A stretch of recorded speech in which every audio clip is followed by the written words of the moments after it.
Aina ya kwanza ya maombi ni maombi ya kusifu au kuabudu. Maombi ya kusifu na kuabudu.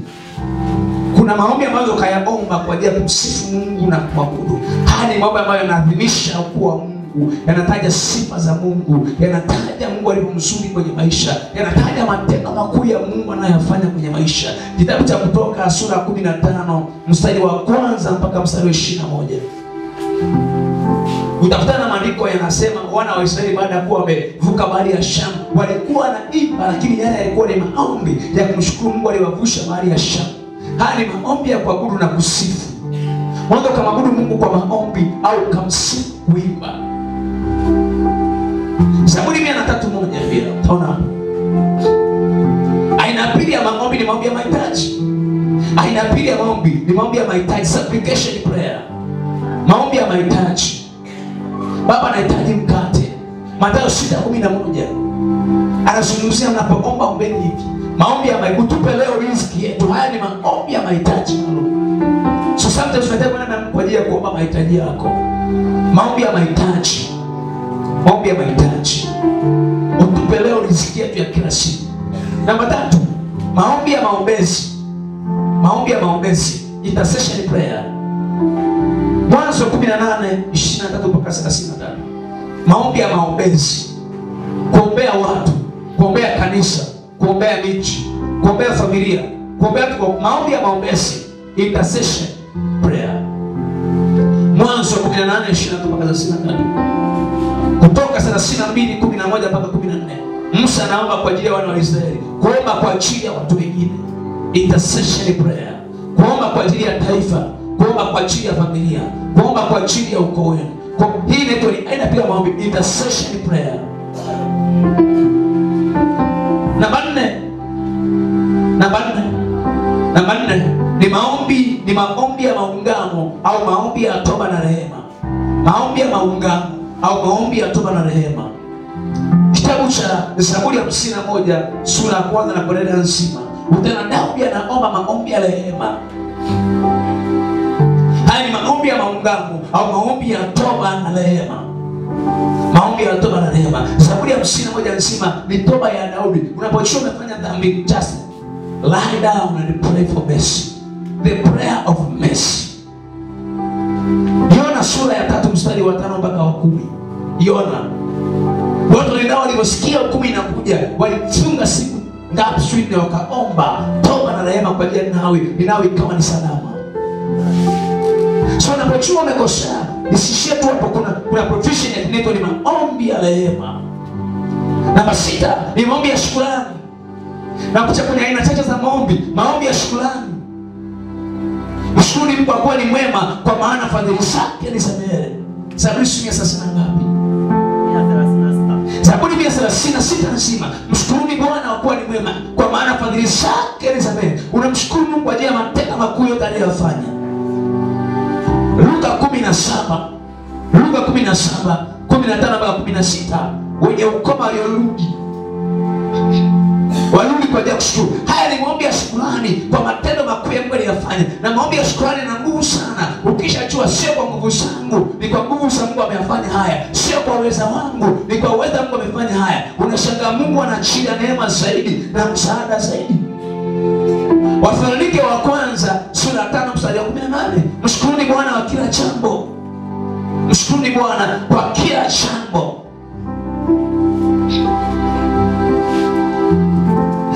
Namba 6 maombi ya vita. Namba 5 ni maombi ya shukrani, ni thanksgiving prayer. Thanksgiving prayer. Na hii ni muhimu sana. Unapokuwa unaomba, mshukuru Mungu kwa matendo makuu anayofanya. Na hii namba 6 ni maombi ya vita, spiritual warfare prayer. Maandiko yanasema kitabu cha Kutoka sura 15 mstari wa 3. Asema Bwana ni mtu wa vita, ndilo jina lake Bwana. Yaani Mungu ni mtu wa vita. Haleluya. Kwa kama Mungu ni mtu wa vita, na sisi ni watu wa vita. Sema amina. Amen. Kama Mungu wetu yeye ni Mungu wa vita. Maandiko yanasema Kutoka 15:3, anasema Bwana jina lake ni mtu wa vita, na ndilo jina lake Bwana. Kwa na sisi ni watu wa vita.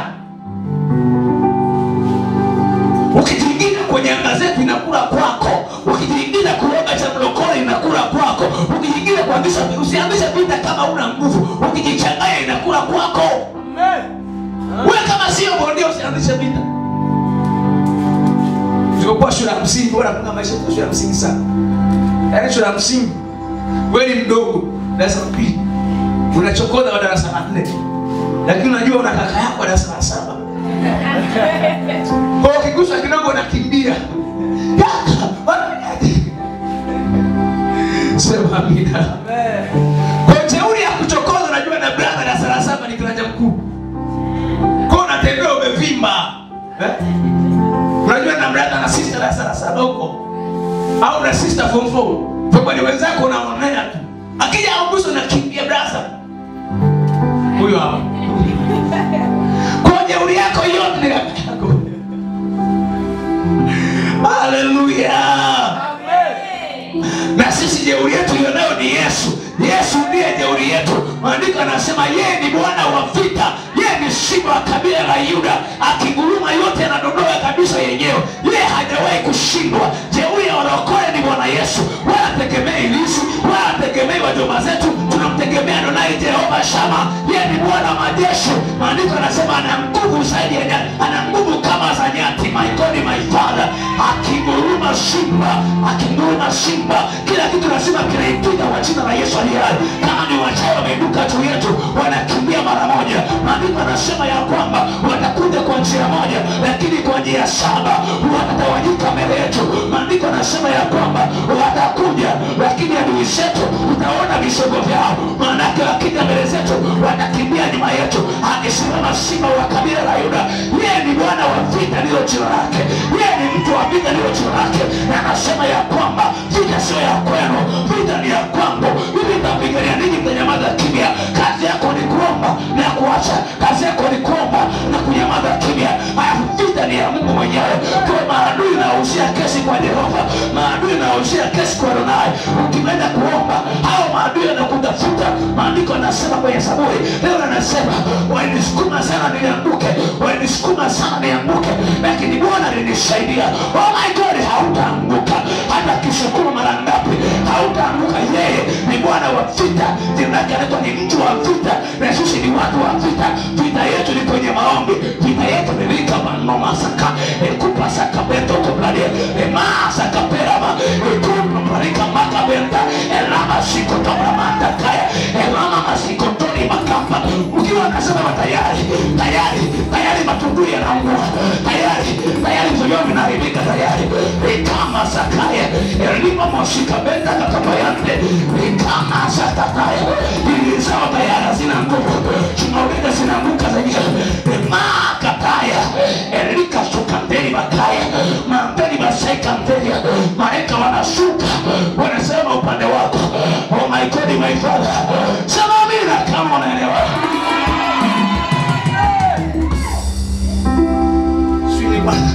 Nilikuwa na maombi ya vita. Sikiza niwaambie, unahitaji kujifunza maombi ya vita.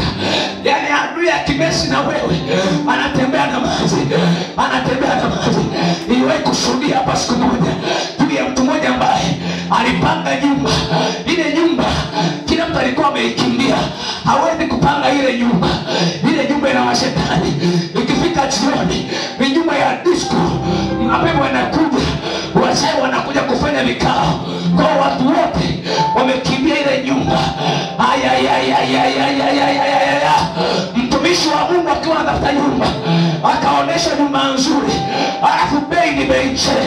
Ule mtumishi anasema nilipia kodi ya mwaka mzima. Amen. Haleluya. Akalipia kodi ya mwaka. Wengine analipia hata miezi 3, akikaa siku 2 kodi anaiacha. Yeye akalipia ya mwaka. Anasema alipoingia kwanza alisikia ni kama disco inachezwa juu ya dari. Alisikia ni kama watu wako baa wanazungumza, ni kama wanaongea. Akasema hawa wanijui ni mtu wa vita. Hawajui ya kwamba Mungu wangu jina lake ni Bwana wa vita. Akasimama, akaanza maombi ya vita. Akashusha ngome zote, akaangusha wachawi wote. Akasimama, akashusha. Siku ya kwanza kulala, yuko bisha na maombi. shikatelia elimo shakaento manteria likasaya lima bashakataya. Wale wachawi wakasema hapa tumeingia cha kike, tutafute mlango wa kutokea. Siku ya pili wakarudi tena, na yeye akaamka, maombi ya vita kaanza. Maandiko yanasema ya kwamba tumepewa mamlaka ya kanyaga nge na nyoka. Mamlaka ya Shetani haina nguvu, au waganga hawana nguvu. Maandiko yanasema ya kwamba kila pando asilolipanda Baba wa mbinguni lazima linang'olewa. Akaanza merika shaya kateria menaka likata alus kapelia manto sakamenda kabla ila bakampe badia manto ala masaka kapaya. Anashanga kimya kabisa.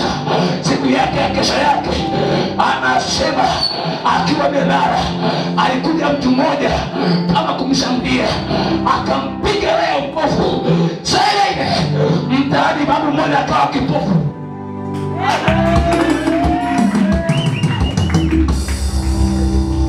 Haleluya, haleluya. Kanisa linahitaji maombi ya vita. Adui hawezi kutuchezea. Tuchezee mapepo. Mimi niteswe na mapepo. Yesu ndiye naye. Maandiko yanasema aliye ndani yetu ni mkubwa kuliko yule aliyeko duniani. Yesu ndiye mbeba. Yeye ni Bwana wa mabwana. Yeye ni mfalme wa wafalme. Yeye ni simba wa kabila la Yuda. Akinguruma mweha wote kimya. Akinguruma yo simba wa kabila la Yuda. Haijalishi vifishi wa Bariadi, wanaojifanya bodaboda, wanaojifanya bajaji, wote ni kimya. Fisi wao, wamiliki wa fisi na wao, haijalishi wachawi gani, wote ni kimya. Sema amina kama unaamini haya. Ninazungumza kwa habari ya maombi ya vita. Sema maombi ya vita. Maombi ya vita. Sema maombi ya vita.